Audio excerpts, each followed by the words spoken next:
Que técnica, podcast. Acontece, gente. Tá sendo tranquilo, não tô mais tão nervosa. Espero que você esteja gostando do podcast, tá, galera? Vai comentando aí, vai deixando o like, vai compartilhando. Se você não compartilhou até agora, compartilha o nome de Jesus para que essa palavra seja alcançada por mais pessoas. Tá magnífico esse podcast, então, por favor, compartilha. Show. Vamos lá, lembrou?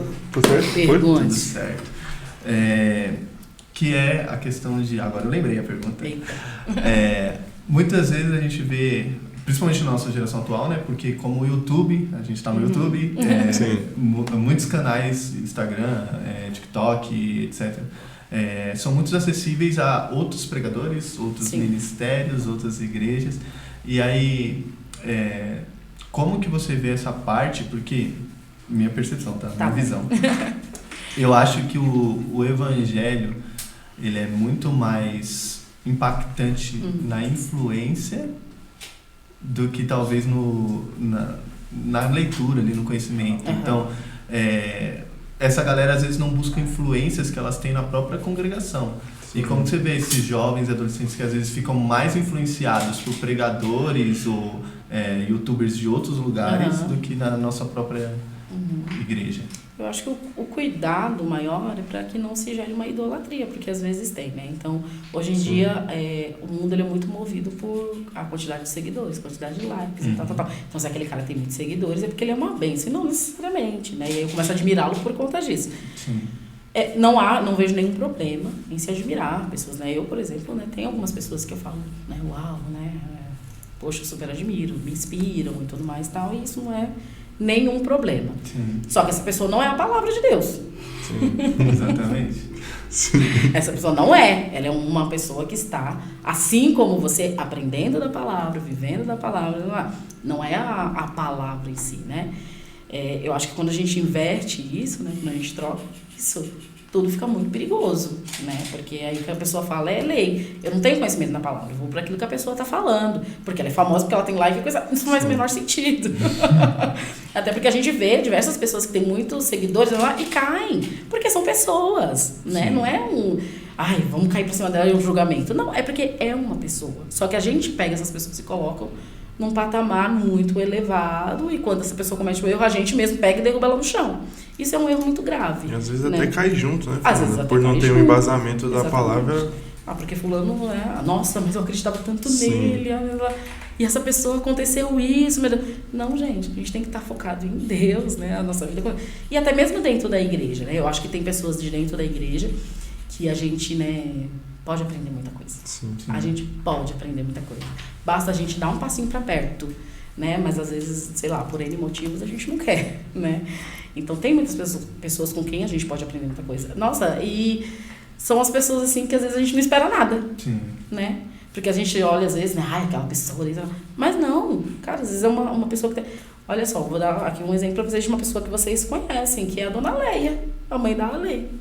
Gente, a Dona Leia, no dia que ela veio e ela trouxe o poema ali, coisa e tal, falei, caramba, né, que talento, como ela fala da palavra. E no dia a dia mesmo, no tratar das pessoas, eu aprendo muito com uma pessoa como a Dona Leia. A irmã Ivone, que talvez, né, vocês nem conheçam. A irmã Ivone está há anos caminhando nessa igreja, constante. E é uma pessoa com quem as pessoas têm muito para aprender, né? Então eu valorizo muito isso. Mas mesmo essas pessoas estando perto ou longe, a gente não pode colocar elas nesse patamar que... Porque é isso, o que eu percebo muitas vezes é pessoas se inspirando num nível extremo em pessoas e menos em Deus. E caminhando menos pela palavra.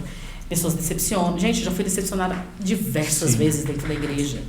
Diversas vezes. Por que eu nunca oscilei, né? Não é querendo me achar, não. Mas porque eu tenho a palavra.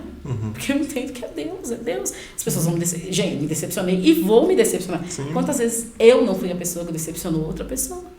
Quantas vezes não fui eu que dei uma palavra que não deveria dar, que agi de uma maneira que eu não deveria agir, sabe, com outras pessoas, porque é isso, nós somos seres humanos.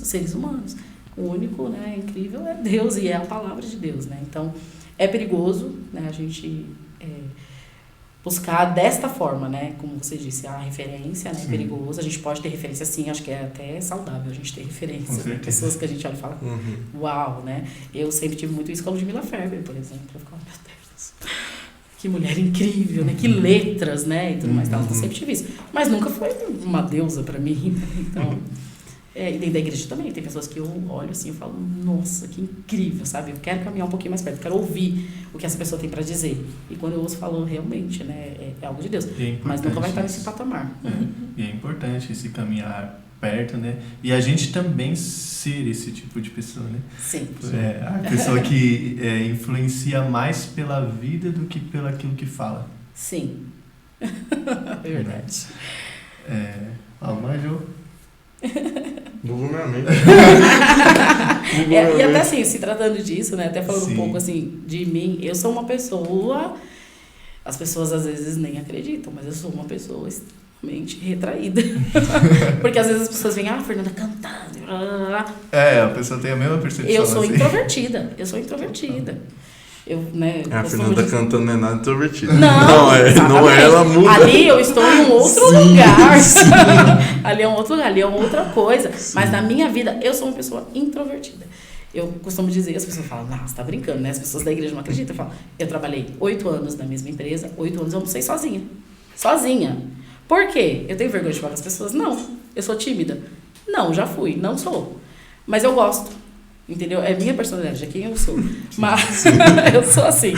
Então, assim, eu sou muito de ficar assim.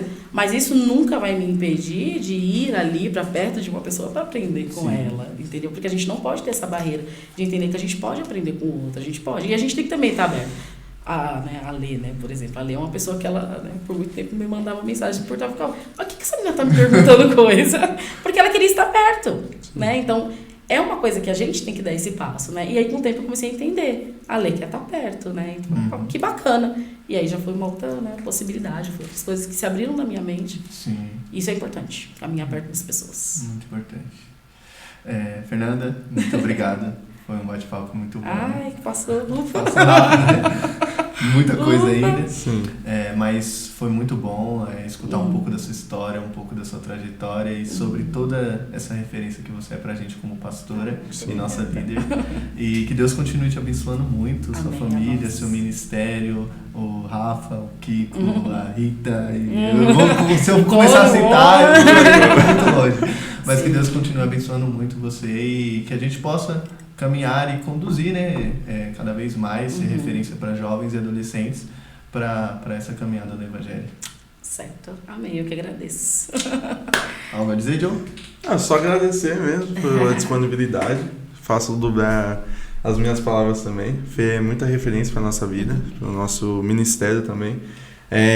Até agradecer aqui, que eu nunca tive a oportunidade de agradecer, mas quando eu desisti do Ministério de Louvor, ela, graças a Deus, orou em mim e me trouxe para o Ministério de Louvor de volta. E eu hoje estou aqui, né, firme e forte. Graças a Deus. Então é muito bom caminhar do lado de pessoas assim que inspiram e que têm a visão ampla, sabe? Vê um potencial na pessoa e engaja. Então agradeço a Deus sempre pela sua vida, pelo seu pastoreio, pela minha vida também. E é isso. Amém. Muito obrigada, gente, de verdade. Eu estava muito nervosa, mas foi tranquilo. E obrigado a todos que estiveram conosco nesse podcast. Curta, compartilha, se inscreva no nosso canal. Também a galera do Spotify, quero agradecer. E aguardo vocês na próxima terça-feira. Abraço.